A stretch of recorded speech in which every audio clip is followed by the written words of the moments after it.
Hey guys, it's Maymay, and today we're gonna make a card very similar to this one with this little flap. Look how cute that is. And it's kind of like a postcard because you don't have to have an open. You just write on the back of the card your sentiment.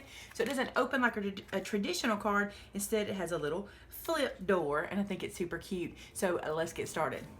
Now these are all the sizes you're going to need to get started. I'm going to show you how to make this card two ways. One, by just having the measurements that I'm going to give you today, and two, by using your mini layers, your perfect mini layer tool, which I showed in a video on Monday. But we're going to start this way, and I will have all these measurements in the blog post so you won't have to even stress about it. First, we're going to start with this piece. In this piece, we need to make the little flap, or the piece that opens. And here's how I'm going to do it. I'm going to use my grid mat to my advantage today. So you see how I'm lining this up in the corner there on my grid mat? That's what we're going to do first. Secondly, we're going to use a ruler and an X-Acto. Now you want to make sure you can read through your ruler. And this ruler, you can see that I have these 1/4 and 1/8 inch marks on the inside. That's going to come in handy. What I'm going to do first is I'm going to take my ruler, and can you see this second, let me move it down where you can see it. This first line here is 1/4 of an inch. I'm going to line 1/4 of an inch up on my grid mat. I'll show you. 1/2 inch in. All right, so none of that made sense, but it's fixing to. Let me zoom you. Okay, so I have my paper lined up to one edge on the cut mat. Each one of the squares on my cut mat are 1/2 inch.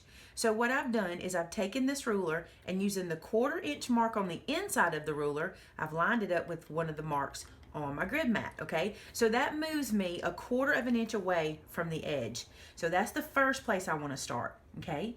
The next thing I want to do is I'm going to use my ruler and I'm going to come down 1/4 of an inch, and I'm going to see what up 1/4 of an inch is. This will make sense as we get going. So my blade is going to go to that 1/4 of an inch in mark, and I'm going to stop at 3 1/4 of an inch. Okay, so basically here's what we've done. We've made a slice in our cardstock that is 1/4 of an inch down and 1/4 of an inch up, okay? Using our grid mat to make this happen. Now we're going to turn this around and do exactly the same thing. So I'm going to show you that again. Lining it up on one part of my grid mat, using the interior mark and go into the 1/4 inch and lining it up 1/2 inch away from the edge of my cardstock. So I'm using my grid mat to do this, okay? May seem confusing, but once you start playing, it'll make sense. I'm also lining those interior marks up so I can measure 1/4 of an inch down. So I'm going 1/4 of an inch down and going to 3 1/4. If you have a paper trimmer that has the ruler on the paper guide also, or the trimmer guide, you can do this that way too. So you can use that instead of what we're doing today. All right, so next one, I'm gonna line it up right here on my grid mat again. If I can get it there, my fingers want to slide it. There we go. And then I'm gonna do the same thing. I'm gonna line that 1/4 of an inch line up on the 1/2 inch from the edge paper mark on my grid mat, come down 1/4 of an inch, and cut to 5 inches, which is 1/4 of an inch away from the other side. Now you may have to do a little bit of match up when you finish because you may not have it exactly cut all the way through. Like right here, I need to do a little tiny slice right there, but I think the rest of them are open. Nope, got to do a little slice here too. Just a tiny one. So we're basically just making a door out of the paper. Okay, so it's something like that. Now before we go anywhere else, we need to make a score mark. So I'm going to turn this guy around, and we're going to do a score mark exactly like we just did a cut mark. We're going to use our cutting mat there. We're going to put our ruler down, and we're going to line it up 1/4 of an inch in from the edge using those interior line guides. I'll get it out right in a minute. And then we're going to start our score mark 1/4 of an inch in, and we're going to score to 1/4 of an inch from the end. Basically, to make this part easier, just score from cut line to cut line. That's what will help your door to flap open. Now, while we're here, I want to show you one more little thing we're going to do while we're zoomed in nice and close. This punch was sent to me by my friend Lisha, and I just love it. It's a tab punch. Can you see what that looks like on the inside? Isn't that awesome? I'm going to slide this up onto this little door flap and cut a little tab out in the center so that I can have a place for a thumb to open. Cute, huh? I think it is. Now we have these two pieces ready to adhere to each other. However, I want to do some stamping first, and I want to show you something that I think is important. I have not folded the score line yet on purpose. I want it to be as flat as it can for my stamping, okay? So what I'm going to do is move this white piece of paper out of the way for a minute and bring in a scrap piece of paper. With my scrap paper, I'm going to stick it under this door so that I can stamp right onto my flap and I don't get the edges. I just want it to look like that. If you don't want it to look like that, it's no big deal. So now using my stamp set called Hair Peeking, I'm going to use the two little peeking bunnies on here and a little sentiment. So using that bigger bunny, you see I got the little big one out here, and this is my VersaFine ink and that little bunny. I'm going to stamp him up. I'm going to color him with colored pencils, so I'm just using my VersaFine ink because it will work just perfect for that. Then I'm going to put him in the corner, and if some of him goes off the edge, I'm not going to stress about it because I have my scrap paper down. Just stamp him real well in the corner. So see, he's in the corner of our little flap. Super cute. And let me go ahead and put the sentiment on the front while we're here.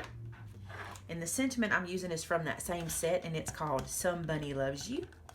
So I'm just going to go up here in this corner and do Somebody Loves You, just like that. That stamp set also has this little paw print in it, which I think is so cute. I'm going to have this little paw print kind of go across the page. So I'm going to start kind of off the page and then go kind of over to one edge and then back across as if he hopped across the edge. I think that'll be cute. So then when I remove our scratch paper, you see what we did. We stamped, and it's super cute for the front of our card. Now, I want to show you what we'll do for the inside. Once we have this stamped, we can go ahead and fold this edge that is going to be the door flap. I didn't want to do it before I stamped because I didn't want to have to fight getting that paper to lay flat. So now we have it folded. Now we can take this and bring our white paper back over. That's going to go underneath. Now we can do a little trace mark to know where to stamp inside of here. I'm just going to hold that down onto my little panel where I will glue it down eventually, and I'm just going to do a very faint pencil mark just in enough places for me to see where I can and can't stamp. So just kind of messy, but I know where I can stamp now. So on this little flap, I'm going to stamp the bunny that peeks up. He's so cute. I'm going to get him right here in this corner, just like so. Super cute. And then I'm going to stamp the sentiment that says Happy Easter. Most of this is from that same set. So far, we're just using that one stamp set. I'll put Happy Easter here in the corner. Or do I want it down here? I think I want it down here. No, I don't. I'm going to put it back up here in the corner. You'll see why in a few minutes. So there's Happy Easter. Then here in this corner, I'm going to stamp a carrot. I think these carrots are super cute too. Just stamp a little carrot. Just give me some color to put on the inside. Super cute, super cute. Okay, now then we can color.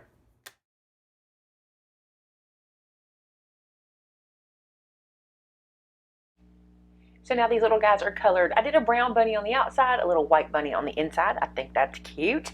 Now what I'm going to do, because I know that this is the spot for my little frame to go on, I'm just going to run a bead of glue right around the edge of my frame where I drew the pencil mark.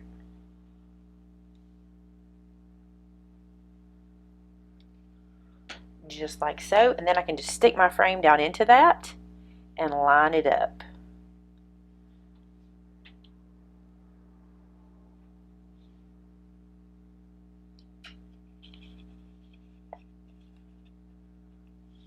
So now our little frame is all glued down, and I'm going to take my pencil and come in and erase any marks that are showing. Now I have one more thing I want to stamp, and that is the word lift. This word comes from my action stamp set. It has a lot of action words, and I think that's perfect to put right there in that spot to say lift, to let the person know to lift that up. Now we're just going to glue them down in a stacking situation. We're just going to stack all these on top of each other and give ourselves lots of mats.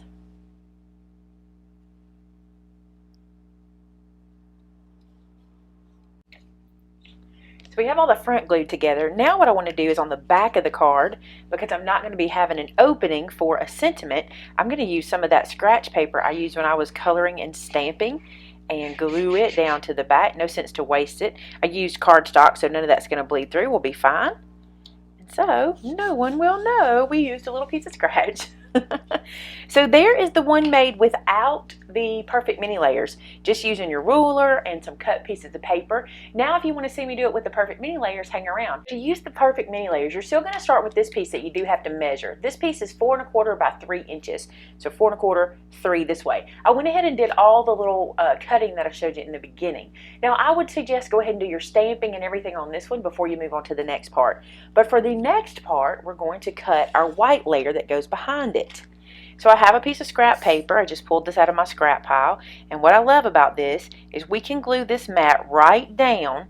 You would have to do your stamping beforehand if you wanted to do it this way, if you wanted to stamp on the inside of this. But that shouldn't be too big of a deal. I'm going to go ahead and glue this down to this second piece. Missed that whole spot. And just glue it down onto the page wherever. Now you take your perfect mini layers and you line it up around the edge and you start doing your outside trimming. Actually, I want to do 1/8 of an inch on this side. So I'm just going to line this up to the edge of my little window, my little flap door. I'm going to do this at 1/8 of an inch. I love how 1/8 of an inch mat looks. So there's one cutaway. And see why it doesn't matter if I really glued it down straight onto the paper or not, because now when I do this part, everything gets cleaned up anyway. So it really doesn't matter. It'll make everything look like you got it perfectly straight. That's what I like about them. Besides the fact that we're not doing the measuring that I did in the beginning. But that's okay, because I have those measurements listed for you on the blog too, so you can get them there. Alright, so see now we've created this pocket using the mini layers, and we know that it's exactly right, and we have our little window. Now we want to mat it to a second piece.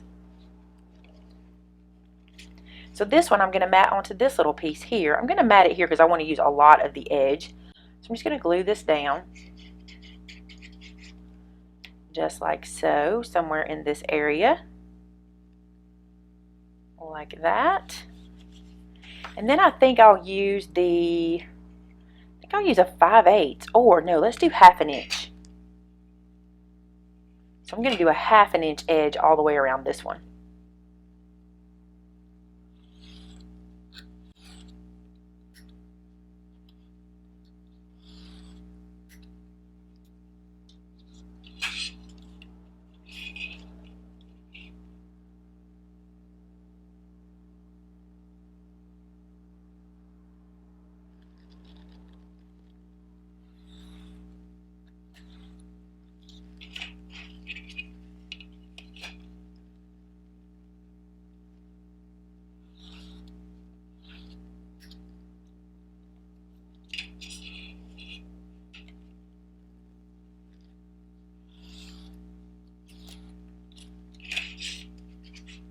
So there it is on the next mat. No measuring, all using scrap paper. Then you just put it onto your card base.